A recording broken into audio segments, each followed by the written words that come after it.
KSDL tender ಪ್ರಕ್ರಿಯೆಯಲ್ಲಿ ಯಾರ ಹಸ್ತಕ್ಷೇಪವೂ ಇಲ್ಲ. ಕೆಎಸ್ಡಿಎಲ್ ಘನತೆ ಗೌರವಕ್ಕೆ ಧಕ್ಕೆ ತರುವ ಹುನ್ನಾರ ನಡೆದಿದೆ. ಆರೋಪಕ್ಕೂ ಮುನ್ನ ಶಾಸಕರಾದವರು ತಿಳಿದುಕೊಂಡು ಮಾತನಾಡಬೇಕಿತ್ತು. ಶಾಸಕ ಎಸ್.ಟಿ. ಮಂಜುಗೆ ತಿರುಗೇಟು. ರಿವರ್ಸ್ ಟೆಂಡರ್ ಪ್ರಕ್ರಿಯೆಯಿಂದ ಕೆಎಸ್ಡಿಎಲ್ಗೆ ಲಾಭವಾಗಿದೆ ಹೊರತು ಭ್ರಷ್ಟಾಚಾರ ನಡೆದಿಲ್ಲ. ಸುಳ್ಳು ಆರೋಪಕ್ಕೆ ಕೆಎಸ್ಡಿಎಲ್ ಕುಗ್ಗಲ್ಲ. ಅಪ್ಪಾಜಿ ನಾಡಗೌಡ ಖಡಕ್ ಮಾತು.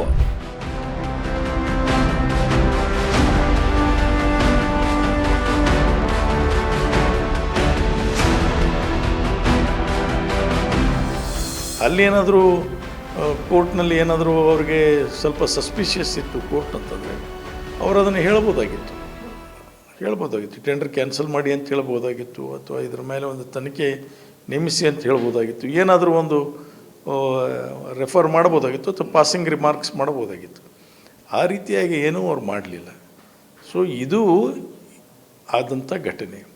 ಇದರಲ್ಲಿ ಯಾರ ಹಸ್ತಕ್ಷೇಪ ಕೂಡ ಇದರಲ್ಲಿಲ್ಲ. ಇದೆಲ್ಲ ಪಾರದರ್ಶಕವಾಗಿಯೇ ನೇರವಾಗಿಯೇ ಇವತ್ತು ಮಾಡ್ತಕ್ಕಂಥದ್ದು. ಕೆಎಸ್ಡಿಎಲ್ನಲ್ಲಿ 1,000 ಕೋಟಿ ರೂಪಾಯಿಗಳಷ್ಟು ಭ್ರಷ್ಟಾಚಾರ ನಡೆದಿದೆ ಎಂಬ ಕೆಆರ್ಪೇಟೆ ಶಾಸಕ ಎಸ್.ಟಿ. ಮಂಜು ಅವರು ಇತ್ತೀಚೆಗೆ ಆರೋಪ ಮಾಡಿದ ಹಿನ್ನೆಲೆ ಸ್ವತಃ ಕೆಎಸ್ಡಿಎಲ್ ಅಧ್ಯಕ್ಷರೂ ಆದ ಮುದ್ದೇಬಿಹಾಳ ಶಾಸಕ ಅಪ್ಪಾಜಿ ನಾಡಗೌಡ ಅವರು ಈ ಬಗ್ಗೆ ಹೇಳಿಕೆ ನೀಡಿದ್ದಾರೆ. ಆರೋಪ ಮಾಡಿದ ಶಾಸಕರ ಬಗ್ಗೆ ಕನಿಕರ ವ್ಯಕ್ತಪಡಿಸಿದ್ದಾರೆ. ಶನಿವಾರ ಪಬ್ಲಿಕ್ ನೆಕ್ಸ್ಟ್ ಜೊತೆ ಮಾತನಾಡಿದ ಅಪ್ಪಾಜಿ ನಾಡಗೌಡ ಅವರು, ಒಬ್ಬ ಶಾಸಕರಾದವರು ವಾಸ್ತವಾಂಶಗಳನ್ನ ತಿಳಿದುಕೊಳ್ಳದೆ ಹೀಗೆ ಬೀಸು ಮಾತನಾಡಬಾರದು ಅಂತ ಹೇಳಿದ್ರು. ಇಲ್ಲ, ನಾವು ಅವ್ರ ಬಗ್ಗೆ ನೋಡಿ, ಈಸ್ ಎ ಲೆಜಿಸ್ಲೇಟರ್, ತಿಳ್ಕೋಬೇಕು. ಮುಂಚೆ ಏನಾದರೂ ಇದ್ದರೆ ಅವ್ರು ತಿಳ್ಕೋಬೇಕು. ಮೊದಲ ಒಬ್ಬರು ಲೆಜಿಸ್ಲೇಟರ್ ಇದ್ದಾರೆ, ಅದನ್ನು ಅಸೆಂಬ್ಲಿಯಲ್ಲಿ ಪ್ರಶ್ನೆ ಹಾಕಿದರು. ಪ್ರಶ್ನೆ ಬಂದಿರೋ ರೀಚ್ ಆಗಿಲ್ಲ. ಬೆಳಗಾವಿ ಸೆಷನ್ನಲ್ಲಿ ಕೊನೆಗೆ ರೀಚ್ ಆಗಿಲ್ಲ ಅದು. ನಾನು ಮಂತ್ರಿಯವರು ಇದ್ದರು, ಆದ ನಂತರ ನಾನು ಹೌಸ್ನಲ್ಲೇ ಇದ್ದೆ. ಏನಾದರೂ ಉತ್ತರ ಕೊಡುವಂಥ ಪ್ರಸಂಗ ಬಂದರೆ ಕೊಡೋಣ ಅಂತ ಬಂದಿದ್ವಿ. ಅದಕ್ಕೆಲ್ಲ ಸಿದ್ಧತೆಗಳು ಮಾಡ್ಕೊಂಡಿದ್ದೀವಿ. ಕೆಎಸ್ಡಿಎಲ್ನಲ್ಲಿ ಪಾರದರ್ಶಕ ಮತ್ತು ನೇರ ವ್ಯವಹಾರ ನಡೆದಿದೆ. ಟೆಂಡರ್ ಪ್ರಕ್ರಿಯೆಯಲ್ಲಿ ನಮ್ಮ ಯಾರ ಹಸ್ತಕ್ಷೇಪವೂ ಇಲ್ಲ. ಹೀಗಿರಬೇಕಾದ್ರೆ ಸುಖ ಸುಮ್ಮನೆ 1,000 ಕೋಟಿ ಅವ್ಯವಹಾರ ನಡೆದಿದೆ ಅಂತ ಆರೋಪಿಸುವುದು ಸರಿಯಲ್ಲ. ಇದು ಸಂಸ್ಥೆಯ ಘನತೆ ಗೌರವಗಳಿಗೆ ಧಕ್ಕೆ ತರುವ ಹುನ್ನಾರವಾಗಿದ್ದು, ಇದ್ಯಾವುದಕ್ಕೂ ಕೆಎಸ್ಡಿಎಲ್ ಬಗ್ಗದು ಕುಗ್ಗದು ಅಂತ ಅಪ್ಪಾಜಿ ನಾಡಗೌಡ ಖಡಕ್ ಆಗಿ ಹೇಳಿದ್ದಾರೆ. ತಂದೆ ಆದಂಥ ಒಂದು ಪ್ರತಿಷ್ಠೆ ಮತ್ತು ತಂದೆ ಆದಂಥ ಒಂದು ಗೌರವವನ್ನು ಕಾಪಾಡ್ಕೊಂಡು ಬಂದಿದೆ ಆ ಸಂಸ್ಥೆ. ಅದಕ್ಕೆ ಎಲ್ಲೋ ಒಂದು ಕಡೆ ಕಲಂಕ ತರಬೇಕು ಅನ್ನುವಂಥದ್ದಕ್ಕೆ ಹುನ್ನಾರ ಕೂಡ ಕೆಲವರು ಮಾಡ್ತಾರೆ.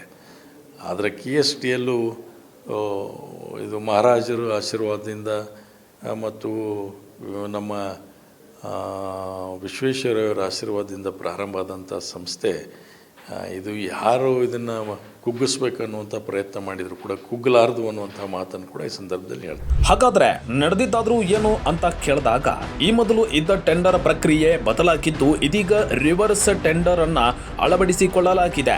ಇದರಲ್ಲಿ 1 kg ಗಂಧದ ಎಣ್ಣೆಗೆ 97,000 ಬೆಲೆಯಲ್ಲಿ ಕೊಡೋದಾಗಿ ಕೊಟೇಶನ್ ಬಂದಿದೆ. ಆದರೆ ಇದಕ್ಕೂ ಮುನ್ನ 1 kg ಶ್ರೀಗಂಧದ ಎಣ್ಣೆಗೆ 1,87,000 ರೂಪಾಯಿ ತಗುಲುತ್ತಿತ್ತು. ರಿವರ್ಸ್ ಟೆಂಡರಿಂಗ್ ಪ್ರಕ್ರಿಯೆಯಿಂದಾಗಿ ಗಂಧದ ಎಣ್ಣೆಯ ಪೂರೈಕೆದಾರರ ಮಧ್ಯೆ ಪೈಪೋಟಿ ತೀವ್ರಗೊಂಡ ಪರಿಣಾಮ KSDL ಸಂಸ್ಥೆಗೆ ಹೆಚ್ಚಿನ ಲಾಭವಾಗಿದ್ದು ನಮಗೂ ಆಶ್ಚರ್ಯ ಉಂಟು ಮಾಡಿದೆ ಎಂದು ಅಪ್ಪಾಜಿ ನಾಡಗೌಡ ವಿವರಿಸಿದರು. ಟೆಂಡರ್ ಪ್ರಕ್ರಿಯೆಯಲ್ಲಿ KSTL ಬಹಳ ಪಾರದರ್ಶಕವಾಗಿ ನಮ್ಮ KTPP ಆ್ಯಕ್ಟ್ ಪ್ರಕಾರ ಫಾಲೋ ಮಾಡ್ತಕ್ಕಂಥದ್ದು. ಈ ಬಾರಿಗೆ 3 ಜನ ಕಾಂಪಿಟೇಷನಲ್ಲಿ ಬಂದರು. ಆ 3 ಜನ ಕಾಂಪಿಟೇಷನಲ್ಲಿ ಅದು ಈ ಟೆಂಡರಿಂಗ್ ಪ್ರೊಸೆಸ್ನಲ್ಲಿ ರಿವರ್ಸ್ ಟೆಂಡರಿಂಗ್ ಪ್ರೊಸೆಸ್ ಅಂತ ಅಡಾಪ್ಟ್ ಮಾಡಬೇಕಾದಂಥ ಪ್ರಸಂಗ ನಾವೆಲ್ಲ ಕೈಗೊಂಡಿವಿ. ಹೀಗಾಗಿ ಅವರು ಕಾಂಪಿಟೇಷನ್ ಮಾಡ್ತಾ 97,000 ರೂಪಾಯಿ 1 kg ಸ್ಯಾಂಡಲ್ ಆಯಿಲಿಗೆ ಕೊಟೇಶನ್ ಬಂತು. ಮೊದಲಾಗ್ತಕ್ಕಂಥದ್ದು 185, 187, 190, ಅದಕ್ಕಿಂತ ಮುಂಚೆ 215, 227 ಹಿಂಗೆಲ್ಲ ಆಗ್ತಾಯಿತ್ತಂತೆ. ಸೊ ನಮಗೆ ಈ ರಿವರ್ಸ್ ಟೆಂಡರಿಂಗ್ ಪ್ರೊಸೆಸ್ಸಿಂದ 97 ವಿಚಾರಕ್ಕೆ ಬಂದಾಗ ನಾವು ಕೂಡ ಆಶ್ಚರ್ಯಪಟ್ಟಿವಿ, ಭಾಳ ಆಶ್ಚರ್ಯಪಟ್ಟಿವಿ ಇದರ ಬಗ್ಗೆ.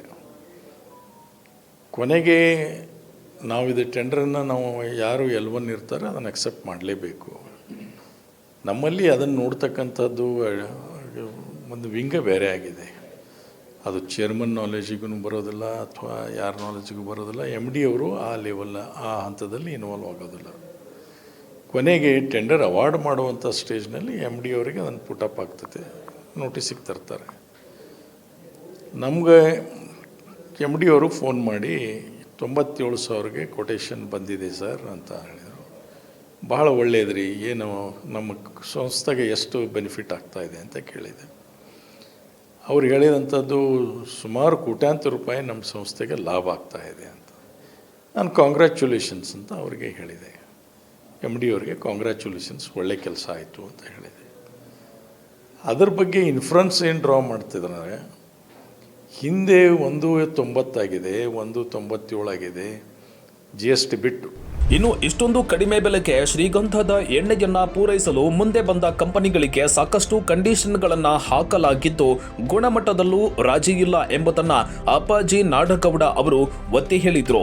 ಒಟ್ಟಿನಲ್ಲಿ ಪ್ರತಿಷ್ಠಿತ ಕರ್ನಾಟಕ ಸಾಬೂನು ಮತ್ತು ಮಾರ್ಜಕ ನಿಯಮಿತ KSDL ಸಂಸ್ಥೆಯ ಟೆಂಡರ್ ಪ್ರಕ್ರಿಯೆಯಲ್ಲಿ ಅವ್ಯವಹಾರ ನಡೆದಿದೆ ಅನ್ನೋದೇ ಸುಳ್ಳು. ಈ ಬಗ್ಗೆ ಕೋರ್ಟ್ ಕೂಡ ಹೇಳಿದೆ ಅಂತ ಅಧ್ಯಕ್ಷರು ಮತ್ತೊಮ್ಮೆ ಸ್ಪಷ್ಟಪಡಿಸಿದ್ರು. Channaveera Sagaranal, public next, Bengaluru.